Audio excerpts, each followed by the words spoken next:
Hello everyone, good day. Today, Ivy and I will be discussing about the topic Allport Psychology of the Individual. So for the outlines of the topic, first is the overview of Allport Psychology of the Individual. Next is the biography of Gordon Allport. Allport's approach of personality, motivations, the study of the individual, and the related research. Gordon Allport emphasized the uniqueness of the individual. He also believes that attempts to describe people in terms of general traits rob them of their unique individuality. Gordon Allport wants to study in the depth single individual called morphogenic science, those who gather data from an individuals. So now let us proceed to the biography of Gordon Allport.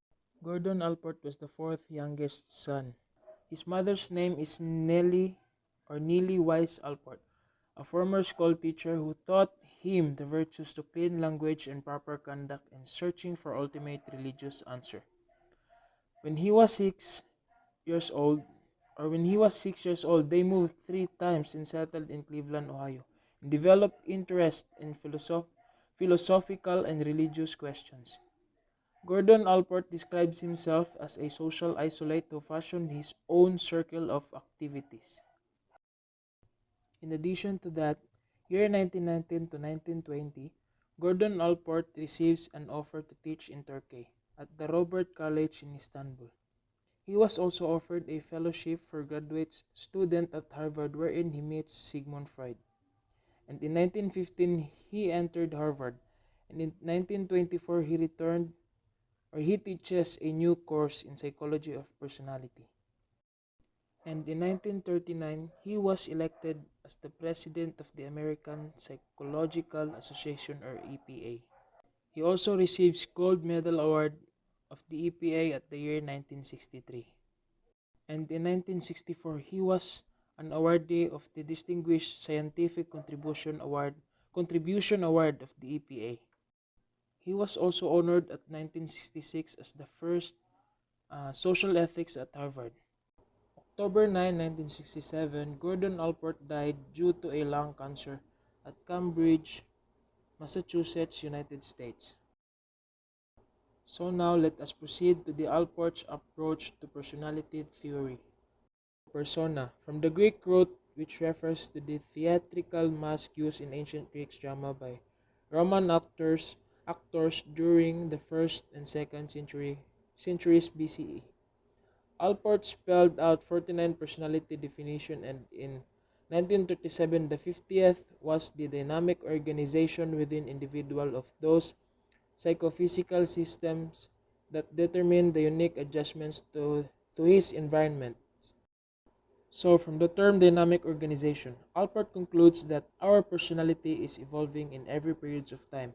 Kumbaga, there is a constant changes and evolving in ourselves. Kumbaga, it is the nurture versus nature. So we evolve because of nurture. So in what way do we change or evolve?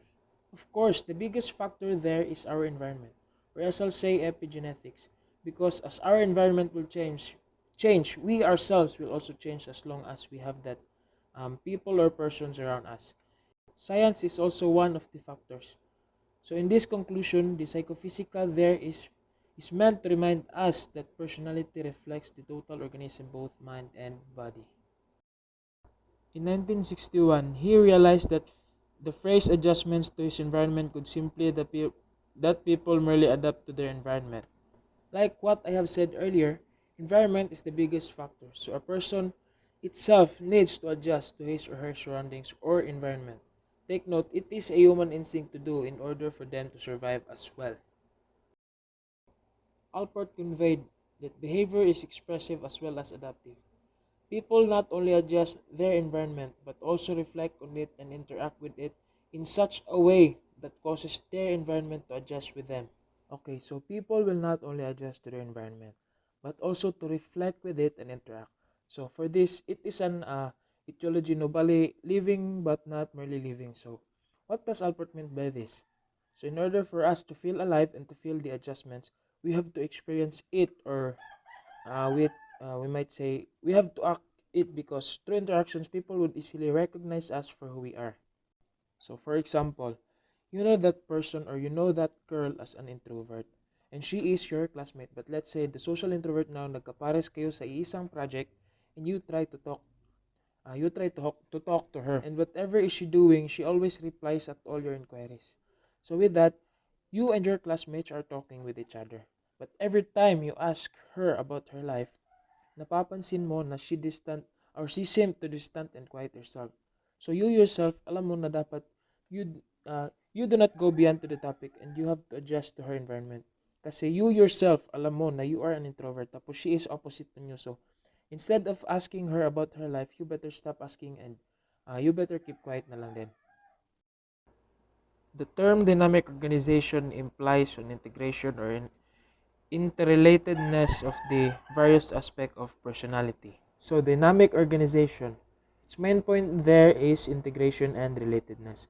So in fact, you are having a mutual or reciprocal relation to other, kumbaga your personality is searching for the same personality as you. So if you are being a joyful person, you integrate yourself to the person that is joyful also. Bali, there is coordination between personality or with the environment. So personality is not a statistic organization. It is constantly growing or changing. The term psychophysical emphasize the importance of both the psychological and the physical aspect of personality. Characterize Allport imply individual or unique. Character meant a marking or engraving that no one can duplicate. So we individuals are composed of something uniqueness down from the bottom of our lives. So our parents had given to us our characteristics. So means we have similarities in a way, but no one can beat you because you are unique the way you see yourself. In fact, you are unique in your most special way. You are different and beautiful. Personality is both physical and psychological.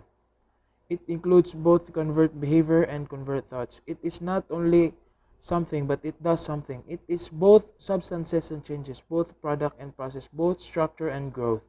So now let us proceed to the characteristics of a healthy person. So Ivy, please take over. Thank you, Carl. So now let's proceed to the characteristic of a healthy person. A few general assumptions are required to understand Alport's conception of the mature personality. First, psychologically mature people are characterized by proactive behavior.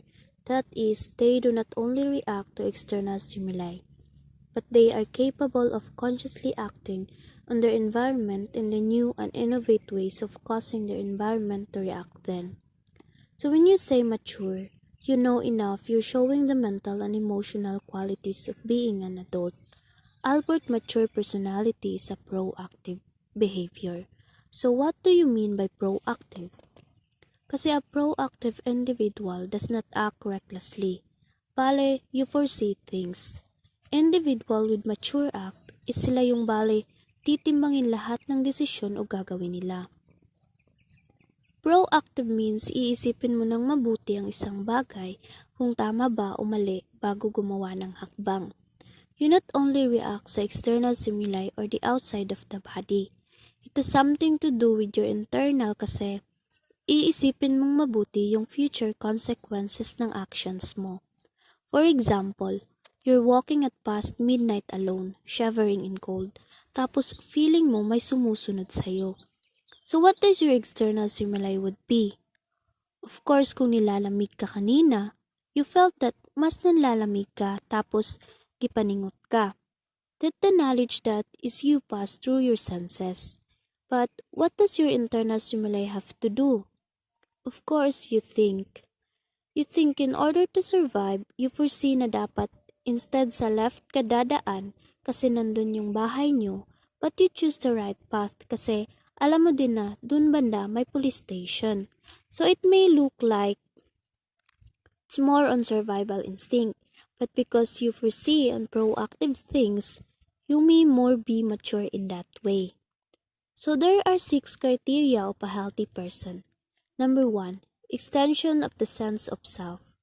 Mature person continually seek to identify with and participate in events outside themselves. They are not self-centered but are able to become involved in problems and activities that are not centered in themselves. Kasi nga, you mature and mature. means growing up. And as a reality hits us, diba mas nagmamature tayo. We ourselves outside now, we felt like hating the idea of attention kasi alam natin sa sarili natin na hindi iikot yung mundo ng mga tao sa atin. And we of course face more into different problems and activities. Number 2, mature personalities are characterized by a warm relating of self to others. They have the capacity to love others in intimate and compassionate manner. So number 3, emotional security of self-acceptance. Mature individuals accept themselves for what they are. They possess what Allport called emotional poise. So, when we establish strong sense of compatibility within ourselves, hindi na tayo nagbabother sa mature people yung small things na akala nila dati ay sobrang laki. We accept for who we are and there will be no pleasing sa ibang tao. So, emotional poise means hindi na sila parang nagwo-worry or they do not overly upset when things do not go as they wanted to. So, ginagawa nila, ina-accept, and then try and then continue. So, number 4, possess a realistic perception of their environment. They do not live fantasy. So, they live really in reality. Their dreams na akala nila dati sobrang dali lang. At it would turn out differently as the world need na ipakita yung reality sa isang tao. So, a person must see or open-heartedly that we do not live in fantasy. We strive harder kasi nga mahirap pala talaga. Iba kasi talaga yung kunwari nakatira pa tayo sa parents natin. Pala yung mga magulang natin, they already in reality. Whereas somehow, hindi pa kasi naman mahirap yung humihingi sa kanila ng pera. Pero pag ikaw na yung naghanap mismo ng pera for your kids, yourself, and to survive, mahirap talaga siya. That's reality, mahirap, but eventually, you'll choose to continue living your life because you have to. So number 5, insight and humor.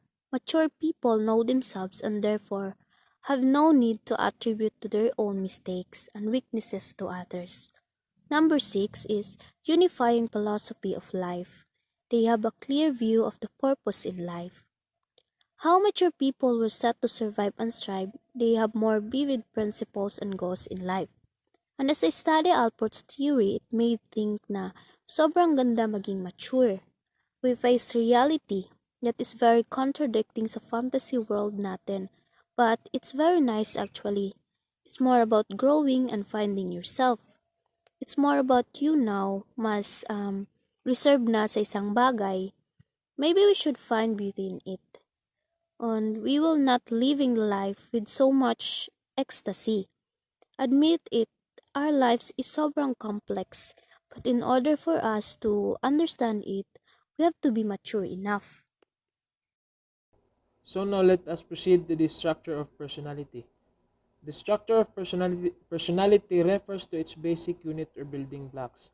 To Allport, the most important structure are those that permit the description of the person in terms of individual characteristics. He called these individual characteristics as personal dispositions. So if we say personal disposition is defined as a generalized neuropsychic structure or peculiar to the individual. Bale, Mr. Allport defines the term personality trait katong number of enduring characteristics that describe or determine an individual's behavior across a variety of situations. So in addition to personal disposition, common traits are general characteristics held in common people, provide the means by which people within a given culture can be compared to one another. 1961, Allport defines personal disposition as a generalized neuropsychic structure, peculiar to the individual, with the capacity to render many stimuli functionality equivalent and to initiate and guide consistent forms of adaptive and stylistic behavior. So these neuropsychic structures, these are the common traits that can be uncovered using factor analytic studies or by utilizing personality inventories na mamaya ay pag-uusapan at i-explain namin. So bali this is to compare individuals to one another with a given culture. For example, kung paano tinatanaw ng isang kultura ang masculinity at or feminist, extrovert, introvert at iba pa. Now, these common traits are usually similar and distinct to specific cultures. To identify personal disposition, Allport and Henry Odbert in 1936 counted nearly 18,000 personally descriptive words in the International Dictionary. Some of these terms usually referred to as traits describe relatively stable characteristics such as sociable or introverted. States describe as happy or angry. Unpleasant or wonderful still referred to physical characteristics such as tall or obese. Level of disposition. First, cardinal disposition. An eminent characteristic or ruling passion so outstanding that it dominates their lives. Some example are chaotic, characteristic, narcissistic, and sadistic. Next is central disposition. Uses dominating but nevertheless mark the person as unique, which include the 5 to 10 outstanding characteristics around which the person focuses. 1961, Allport described as those that would be listed in an accurate letter of recommendation written by someone who know the person quite well. Last is secondary disposition. Are not central to the personality yet occur with some regularly and are responsible for much of one's specific behaviors. Motivational and stylistic disposition. All personal dispositions are dynamic in the sense that they have motivational power. Nevertheless, some are much more strongly felt than others. These strongly felt dispositions receive their motivation from basic needs and drives. 1961 referred to personal disposition that are less intensely experienced as stylistic dispositions, even though these dispositions possess some motivational power. Stylistic disposition guide action, whereas motivational disposition initiate actions. Next is proprium. Proprium are characteristics that an individual refers to in such term as that is me or that is mine. All characteristics that are peculiarly mine belong to the proprium. Proprium refers to those behaviors and characteristics that people regard as warm, central, and important in their lives. The proprium includes a person's values as well as the part of conscience that is personal and consistent with one's adult belief.